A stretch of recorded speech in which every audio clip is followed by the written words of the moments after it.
ಕರ್ಣಧಾರವ್ಯಲ್ಲಿ ಈಗ major twist ಬರ್ತಾ ಇದೆ. ತಾವೆಲ್ಲರೂ ಕೂಡ ನೋಡಿರ್ಬೋದು. ಕರ್ಣಧಾರವ್ಯ ಮೂಲಕ ಫೇಮಸ್ ಆಗಿದ್ದಾರೆ ಪ್ರತಿಯೊಬ್ರು ಕಲಾವಿದರು. ಈಗ ಮೇಜರ್ ಟ್ವಿಸ್ಟ್ ಏನು ಅಂದ್ರೆ, ಕರ್ಣಧಾರವ್ಯಲ್ಲಿ ಸಂಜಯ್ ನಿಶ್ಚಿತಾರ್ಥವನ್ನ ಮಾಡ್ಕೊಳಕ್ಕೆ ಹೊರಟಿದ್ದಾನೆ. ಬಟ್ ಇಲ್ಲಿ ರಿಯಾಗೆ ಪ್ರೆಗ್ನೆಂಟ್ ಮಾಡಿ, ರಿಯಾಗೆ ಮೋಸ ಮಾಡಿ ಬೇರೊಂದು ಹುಡುಗಿಯ ಜೊತೆ ನಿಶ್ಚಿತಾರ್ಥ ಮಾಡ್ಕೊಳ್ತಿರುವಂತಹ ವಿಚಾರ ಯಾರಂದ್ರೆ ಯಾರಿಗೂ ಕೂಡ ಗೊತ್ತಿಲ್ಲ.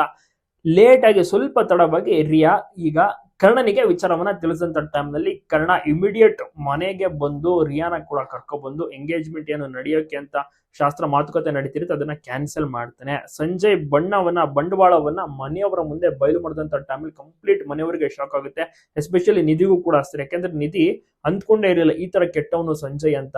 ಪಾಪ ರಿಯಾ ಗೊತ್ತಿರುವಂತವ್ರು ಮತ್ತೆ ನಿಧಿಗೂ ಕೂಡ ಪರಿಚಯ ಮತ್ತೆ ಒಟ್ಟಿಗೆ ಇರುವಂತವ್ರು. ಸೊ ಇಲ್ಲಿ ಏನಾಗುತ್ತೆ ಅಂದ್ರೆ, ಈಗ ಕರ್ಣ ಸಂಜಯ್ ಮತ್ತೆ ಏನೋ ಹೊಸ ಬೇರೆ ಒಂದು ಹುಡುಗಿ ಜೊತೆ ನಿಶ್ಚಯವಾಗ್ತಿರುತ್ತೆ ಅದನ್ನ ಕ್ಯಾನ್ಸಲ್ ಮಾಡ್ತಾನೆ. ಆಗ ಸಂಜಯ್ಗೆ ಮತ್ತೆ ಕಂಪ್ಲೀಟ್ ಆಗಿ ರಮೇಶ್ಗೆ ಕಂಪ್ಲೀಟ್ ಕೋಪ ಬರುತ್ತೆ. ನಿಧಿಗೂ ಕಂಪ್ಲೀಟ್ ಆಶ್ಚರ್ಯ ಆಗೋಗುತ್ತೆ. ಇಂಥ ಒಂದು ಕೆಟ್ಟವನ ಜೊತೆ ಈಗ ಬೇರೊಂದು ಹುಡುಗಿ ಹೋಗ್ತಾ ಇರುವಂತದ್ದು, ಅದು ಸಂಜಯ್ ರಿಯಾಗೆ ಮೋಸ ಮಾಡ್ತಿರು. ಇದನ್ನ ನಿಧಿ ಕೂಡ ಸಹಿಸೋದಿಲ್ಲ. ಅದು ಕ್ಯಾನ್ಸಲ್ ಸಹ ಆಗುತ್ತೆ.